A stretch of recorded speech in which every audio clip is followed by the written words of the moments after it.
Selamat pagi pemirsa, saya Chandra Dewi kembali hadir menjumpai Anda dalam Cerdas 5 Menit.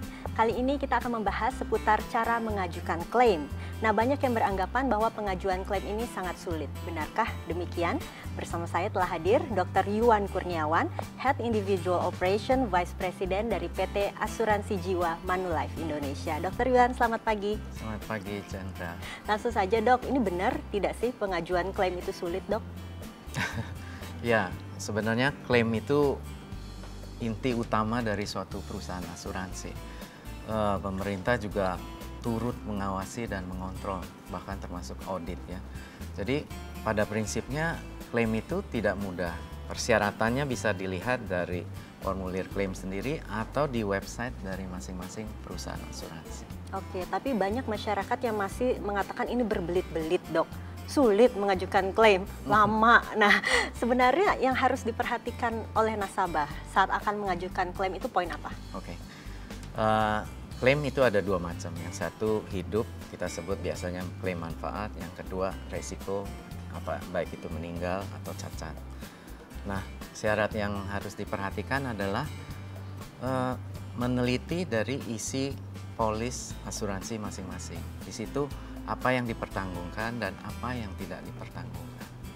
Terkadang apa yang dipertanggungkan ternyata tidak dipertanggungkan. Dalam artian seperti itu ada miskomunikasi ya. Betul. Di antara nasabah dan juga perusahaannya. Jadi kiranya mengapa klaim bisa ditolak? Apakah memang karena sebab itu atau bagaimana? Ya, ada beberapa penyebab klaim yang ditolak. Porsinya ini sangat kecil.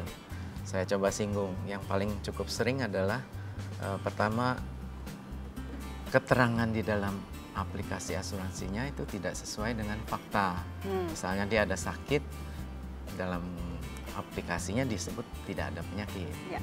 Yang kedua, itu dalam ketentuan polis masing-masing itu ada pengecualian. Nah, ini penting sekali.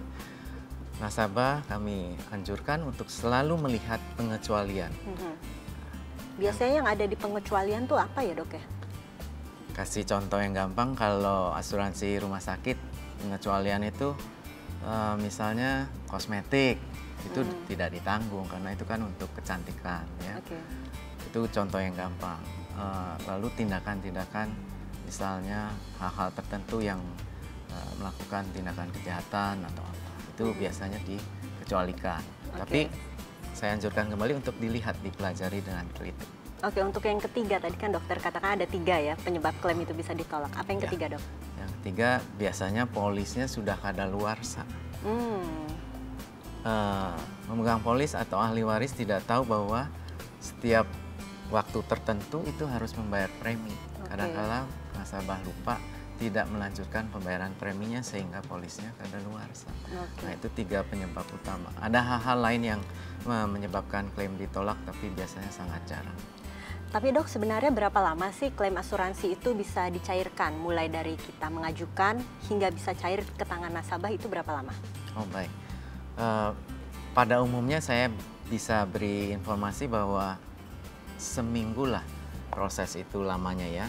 Dengan syarat tentu semua dokumen dan persyaratan dipenuhi ya. Tapi sekarang ini zaman makin berubah, pelayanan kami makin tingkatkan.